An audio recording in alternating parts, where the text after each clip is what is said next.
Hai teman, selamat datang di channel Sekate New. Jangan lupa pada teman-teman untuk like, komen, dan subscribe supaya tidak ketinggalan update dari channel ini. Mimin ucapkan terima kasih. Selamat menyaksikan. Terpaksa menikahi Pak Ustadz season 3 bab 162. Dion, Fiona, dan Bu Marina sama-sama mencari keberadaan Vina. Bu Marina dan Fiona memutuskan untuk pergi ke rumah orang tua Dion. Berpikir Fiona ke sana untuk membawa anaknya pulang. Dion pun melakukan hal yang sama. Mereka semua satu pemikiran. Tapi Dion lebih dulu datang ke sana dan bertemu dengan ibunya karena sang ayah sudah berangkat ke kantor. "Ma, Vina tadi datang ke sini?" tanya Dion. "Iya, Vina datang cuma bawa kul, habis itu pergi lagi." "Udah lama?" Sang ibu mengangguk. "Vina pagi-pagi banget datang ke sini." Terus Dion terdengar suara lantang Bu Marina memanggil menantunya.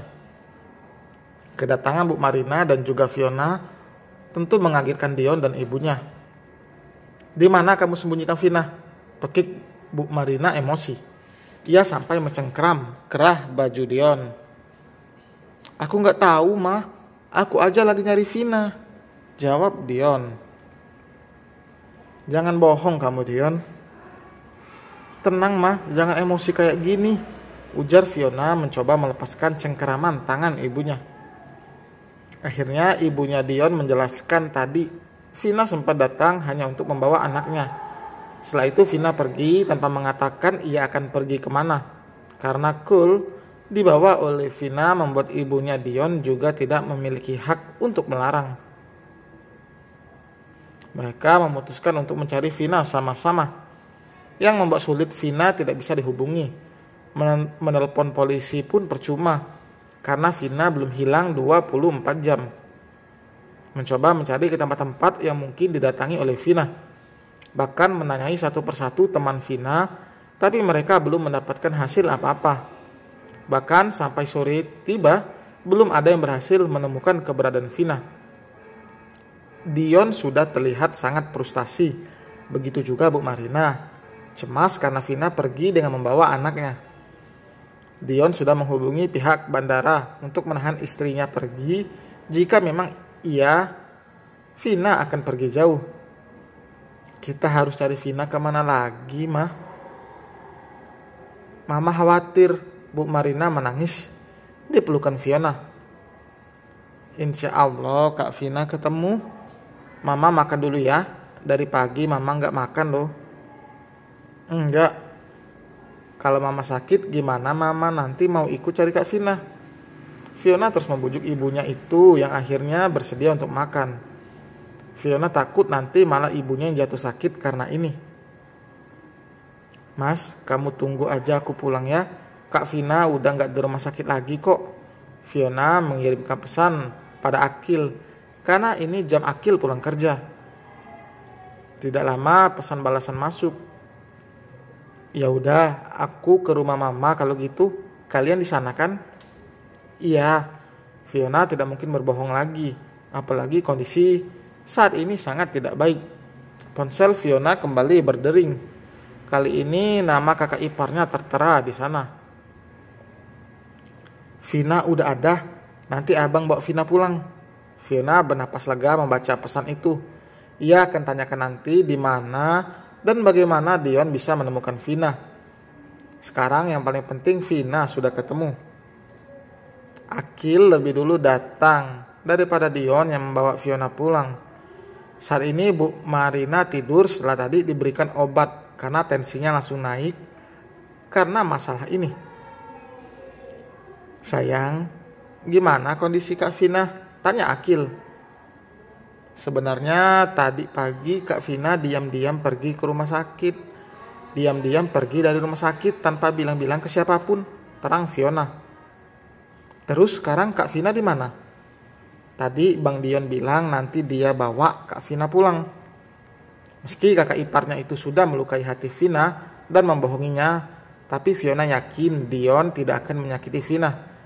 Maksud di sini tidak akan menyakiti fisik Vina, apalagi dalam kondisi wanita itu berbadan dua. Mama kemana?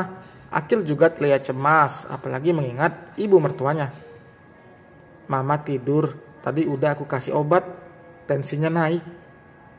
Akil menarik Fiona ke dalam pelukannya. Semua akan baik-baik saja. Kak Vina hanya perlu melewati masa ini dengan kita yang selalu mendampingi. Iya mas, perkataan Akil selalu bisa menenangkan hati Fiona. Ia berdoa kakaknya benar-benar baik-baik saja. Kamu juga pasti belum makan, tebak Akil. Fiona menggelengkan kepalanya dalam pelukan suaminya itu. Makan ya, aku beliin. Enggak usah beli, di sini juga ada. Jadi mau makan? Tapi suapin. Akil terkekeh dengan tingkah Fiona yang manja. Dalam situasi apapun, ia bisa saja bersikap manja, apalagi pada Akil. Aku nggak ngelakuin apa-apa, cuma ngobrol. Dia langsung pingsan. Jelas Naimah, istri pertama Dion. Dion sedang menunggu dokter datang untuk memeriksa kondisi Vina. Ia tidak menyangka Vina akan datang ke rumah ini. Ia tidak tahu apa alasan Vina datang menemui Naimah. Dia dari kapan kesini? 1 jam yang lalu. Sebelah alis Dion terangkat. 1 jam. Naimah mengangguk. Mendengar ketukan pintu, Dion bergegas untuk membukanya. Dokter keluarga yang datang. Om, tolong periksa Vina. Dia tadi tiba-tiba pingsan, ujar Dion pada lelaki parubaya yang sudah lama menjadi dokter pribadi keluarganya. Kebetulan rumahnya juga tidak jauh dari sini. Dokter langsung memeriksa kondisi Vina. Tekanan darahnya rendah. Seharian ini pasti nggak ada asupan apapun ke dalam tubuhnya. Satu hal yang penting, jangan buat Vina stres berat, karena itu berpengaruh buruk pada janin. Bahkan janin bisa mengalami kelainan. Mendengar penjelasan dokter itu membuat perasaan Dion tidak karuan. Nanti dia bangun langsung kasih makan dan obat. Iya om, makasih. Udah temani Vina, gak usah antar saya ke depan. Dion mengangguk. Ia duduk di samping tubuh Vina, menggenggam tangan wanita itu dan sesekali mengecup punggung tangannya. Saat mendengar suara tangisan Kul, Dion langsung keluar dari kamar. Melihat Kul digendong oleh Naimah. Anak itu baru saja bangun karena saat tadi dibawa Vina ke sini, kondisinya sedang tertidur. Dia pasti nangis kalau sama orang yang belum dikenal, ucap Dion lalu mengambil alih anaknya. Saat dipelukan ayahnya, tangisan Kul berhenti. Mas, bisa kita bicara sebentar? Dion mengangguk. Vina udah tahu semuanya. Dion mengernyit tidak mengerti. Maksudnya apa? Vina memang sudah tahu semuanya. Bukan soal itu mas, tapi soal masa lalu. Soal alasan kamu sebenarnya menikahi aku. Dion terdiam tidak membalas perkataan Naimah. Aku gak mau egois lagi mas. Aku akan melepaskan kamu untuk kebahagiaan dengan Vina. Tapi satu hal yang aku minta, jangan lupakan Tian yang dia tahu kamu papanya. Naimah menghentikan ucapannya, mengusap air mata yang meleleh. Kamu gak cinta sama aku mas. Kamu cuma punya beban tanggung jawab yang membuat kamu seolah-olah kamu itu cinta sama aku. Tolong jangan lagi kamu bohongi diri kamu sendiri. Aku juga tersiksa seperti ini. Dulu Dion mendekati Naimah karena permintaan mendiang kakaknya yang tidak lain adalah kekasih Naimah, Deon. Kakak Dion meninggal karena kecelakaan. Sebelum meninggal, Deon sudah tidak diakui oleh keluarganya karena memilih Naimah. Ia nekat menghamili kekasihnya untuk mendapat restu, tapi naas kecelakaan menimpa Deon. Bahkan setelah kematian lelaki itu, tidak ada yang berani lagi menyebut namanya di rumah. karena akan memicu kemarahan ayahnya Dion. Satu permintaan terakhir lelaki itu disampaikan pada adiknya, meminta Dion untuk menikahi Naimah karena rasa sayangnya pada kakak, apalagi mendengar Naimah hamil anak Dion. Akhirnya Dion perlahan mendekati Naimah dan diterima oleh wanita itu. Awalnya ia belum sadar jika yang menikahinya adalah adik dari mendiang kekasihnya. Selama ini Dion menganggap rasa nyaman itu sebagai cinta. Padahal nyatanya tidak. Ia hanya terikat pada janjinya untuk menjaga Naimah dan menyayanginya, seperti janjinya pada Dion.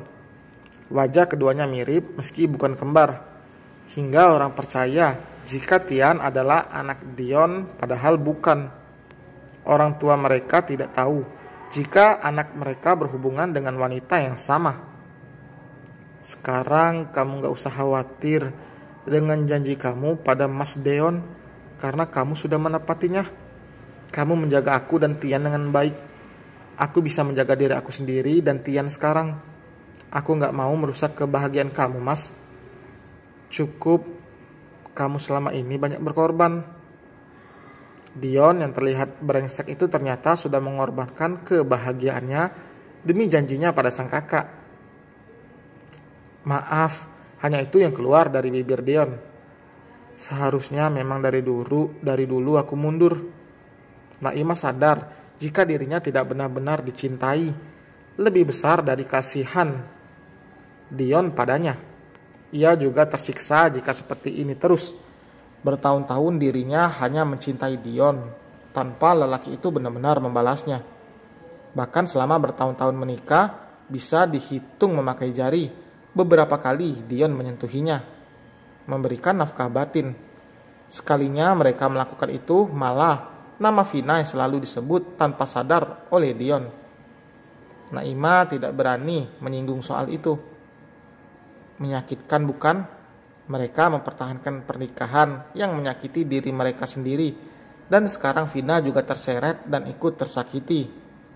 Hanya Vina yang benar-benar dicintai oleh Dion.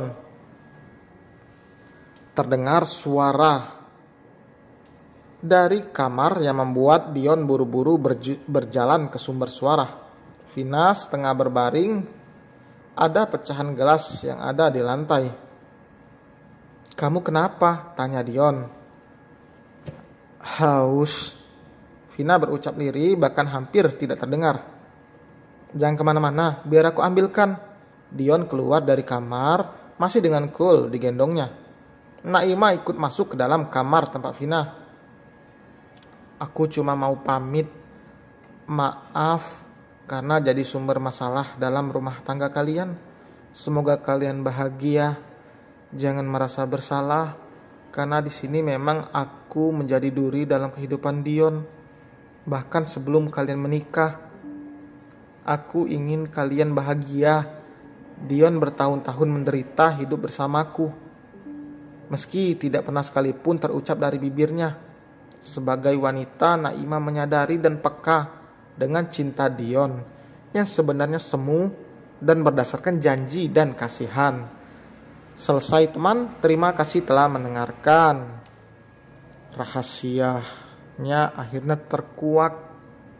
Lumayan rumit ya. Kira-kira bagaimana pendapat kalian, pandangan teman-teman tentang bab kali ini?